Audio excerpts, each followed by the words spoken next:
तो किसान भाइयों, जैसे कि इस समय पर हमारी जो धान की फसल सभी एरिया में लग चुकी है, तो काफ़ी हमारे किसान भाई रासायनिक खादों का प्रयोग करते हैं और काफ़ी हमारे किसान भाई जैविक खादों का प्रयोग करते हैं। लेकिन किसान भाई जो हमारी धान की फसल लग जाती है उसके 15 से 20 और 20 से 45 दिन की जो टाइम होता है, उस समय पर बहुत ही ज़्यादा सेंसिटिव टाइम होता है। उस समय पर हमारे जो धान होती है उसकी वेजिटेटिव ग्रोथ हो रही होती है, उसमें टिलरिंग भी हो रही होती है और बहुत सारे ऐसे कार्य हो रहे होते हैं कि इस समय पर बहुत ही ज़्यादा सेंसिटिव टाइम माना जाता है। और इस समय पर हम जो भी खाद का प्रयोग करेंगे वही हमारा result end of the time निकल करके आएगा, यानी कि जो हम खाद का प्रयोग करेंगे वही रिजल्ट हमारे हाथ में आएगा। तो इस समय पर हमारे काफ़ी सारे किसान भाई, कोई जैविक खाद का प्रयोग करता है, कोई रासायनिक खाद का प्रयोग करता है, कोई दानेदार खाद का प्रयोग करता है और कई हमारे किसान भाई वाटर सॉल्युबल जो स्प्रे का प्रयोग करता है। तो किसान भाई आज की वीडियो में आपको ऐसे दो चीज़ों के बारे में बताऊंगा कि अगर आप उन दो चीज़ों का प्रयोग कर देते हो अपनी धान की फसल में, तो खर्चा बिल्कुल नाम मात्र के बराबर है, लेकिन जो पैदावार है किसान में पैदावार आपकी बहुत ही ज़बरदस्त निकाल कर के देगी, वो जो मैं आपको बताने वाला हूँ। जिन चीज़ों के बारे में बात करूँगा तो आप इस वीडियो को अंत तक देखते रहिएगा, बहुत ही ज़बरदस्त आपको जानकारी मिलने वाली है। यदि आप हमारे चैनल पर नए हैं तो कृपया करके हमारे चैनल को सब्सक्राइब करें और हमारी वीडियो को ज़्यादा से ज़्यादा शेयर करें, जिससे जो हमारी बातें हैं सभी किसान भाई तक पहुँच सके, वो अपनी धान की फसल से अच्छा पैदावार ले सकें। तो किसान भाई आइएगा हम शुरू करते हैं। तो किसान भाई मैं आपको बताना चाहूँगा, जो हमारी धान की फसल 40 से 45 दिन की होती है, तो उस समय पर हमारी धान की फसल में ग्रोथ हो रही होती है, टिलरिंग हो रही होती है और हमारे जो कल्ले हो रहे होते हैं और हमारी जड़ें अच्छी तरीके से ग्रो कर रही होती है, हमारा धान अच्छी तरीके से ग्रो कर रहा होता है। तो काफ़ी हमारे किसान भाई कोई रासायनिक खाद का प्रयोग करता है, कोई जैविक खाद का प्रयोग करता है, कोई डीएपी का प्रयोग करता है, कोई एनपीके का प्रयोग करता है। लेकिन किसान भाई इस समय पर हम किसी भी खाद की हमारी ज़मीन में डिफिशियंसी रह जाती है या हमारा कोई भी दिक्कत हो जाती है जिस वजह से हमारा धान पीला पड़ जाता है और बहुत सारी कमियां निकल करके आ जाती हैं, तो उस समय पर हमें बहुत ही ज़्यादा सेंसिटिव रहना अपनी धान की फसल को लेकर। तो किसान भाई जो चीज़ें मैं आपको बताने जा रहा हूँ इन चीज़ों का आप ध्यान करें।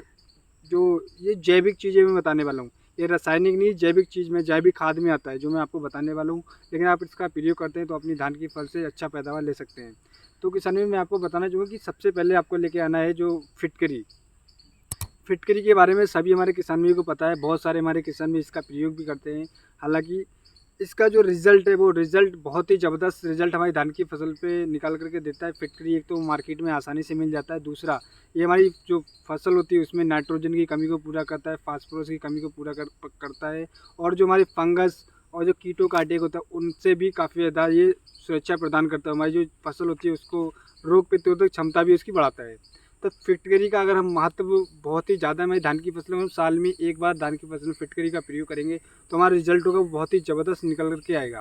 अब बात करते हैं क्या इसकी सही डोज। किसान भी अगर आप फिटकरी का प्रयोग मात्र 1 एकड़ में 2 किलोग्राम फिटकरी का प्रयोग कर देते हैं अपनी धान की फसल में, तो आपकी धान की फसल में जो पीलापन वो खत्म हो जाएगा, जो कीटों का फंगस का अटैक हो जाए वो खत्म हो जाएगा, नाइट्रोजन फास्फोरस पोटेशियम की जो कमी होती है वो कमी पूरी हो जाएगी, क्योंकि ऐसे सारे पोषक तत्व होते हैं इसमें जो हमारी धान की फसल में बहुत ही ज़्यादा अति आवश्यक होते हैं। अगर हम उनकी पूर्ति कर देते हैं तो हमारी धान की फसल में जो टिलरिंग आएगी किसान भाइयों, टिलरिंग बहुत शानदार होगी। आपके पौधे में एक एक पौधे में 40-40 50-50 किले निकल करके आएंगे और आपकी धान की ग्रोथ अच्छी हुई, धान एकदम हरा भरा दिखाई देगा।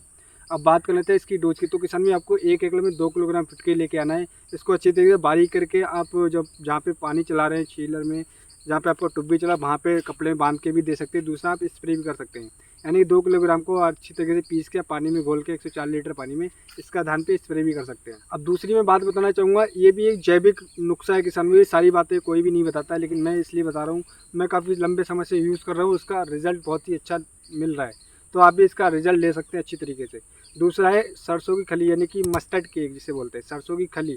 इसमें किसान भाइयों ऐसे पोषक तत्व पाए जाते हैं, इसमें नाइट्रोजन पाया जाता है, फास्फोरस पाया जाता है, पोटेशियम, जिंक, कार्बोहाइड्रेट और बहुत सारे ऐसे जिंक, लोहा, बहुत सारे ऐसे पोषक तत्व पाए जाते हैं जो हमारी धान की फसल के लिए काफ़ी ज़्यादा अति आवश्यक होते हैं। क्योंकि इस समय पर हमारी जो ज़मीन होती है, हमारे किसान भाई फसल चक्र नहीं अपनाते हैं, जिस वजह से उनकी ज़मीन में कोई ना कोई खाद की डिफिशियंसी रह जाती है, जिस वजह से उनकी धान या तो पीला पड़ जाता है या धान की टेलरिंग सही तरीके से नहीं हो पाती है, जिस वजह से उन्हें काफ़ी घाटे का सामना करना पड़ता है। लेकिन वही किसान में 1 एकड़ में अगर आप 20 किलोग्राम खली का आप ला करके उसको अच्छे तरीके से पीस के, और जैसे हम खाद देते हैं या तो खाद के साथ हम यूरिया के साथ हम दे सकते हैं या ऐसे भी छिड़काव कर सकते हैं। और आप 1 एकड़ में 20 किलोग्राम खली का प्रयोग कर देंगे तो आपकी धान की फसल में जो टेलरिंग होगी वो बहुत ही शानदार होगी। आपकी जो धान की फसल में जिंक की कमी होगी, फास्फोरस की, पोटेशियम की वो कमी आपकी दूर हो जाएगी और आपका धान एकदम हरा भरा और ज़बरदस्त एकदम खेत आपका दिखाई देगा। और आपकी जो पैदावार किसान में, जो आपकी धान की फसल में कोई भी खाद की डिफिशियंसी नहीं होगी, आपको जो पैदावार निकल करके आएगा वो पिछले साल के मुकाबले इस साल बहुत ही ज़्यादा निकल करके आएगा। किसान भी अगर आप इसका प्रैक्टिकल करके भी देखिएगा, अगर आप इसका प्रैक्टिकल लेंगे तो आपको इसका रिजल्ट शीशे की तरह साफ दिखाई देगा। क्योंकि आप एक खेत में मत करिएगा और एक खेत में आप इसका प्रयोग करके देखिए, इन दोनों चीज़ों का, फिटकरी का और खली का। काफ़ी हमारे किसान भी करते हैं, तो इसीलिए मैं इस वीडियो को बना रहा हूँ। इससे पहले ही मैंने वीडियो बनाई थी, उसमें हमारे किसान भाई ने पूछा था, तो इसलिए मैं बता रहा हूँ किसान भाई कि आप इनका प्रयोग करिएगा, इन दोनों चीज़ों का, और अपनी धान की फसल से अच्छा पैदावार ले सकते हैं।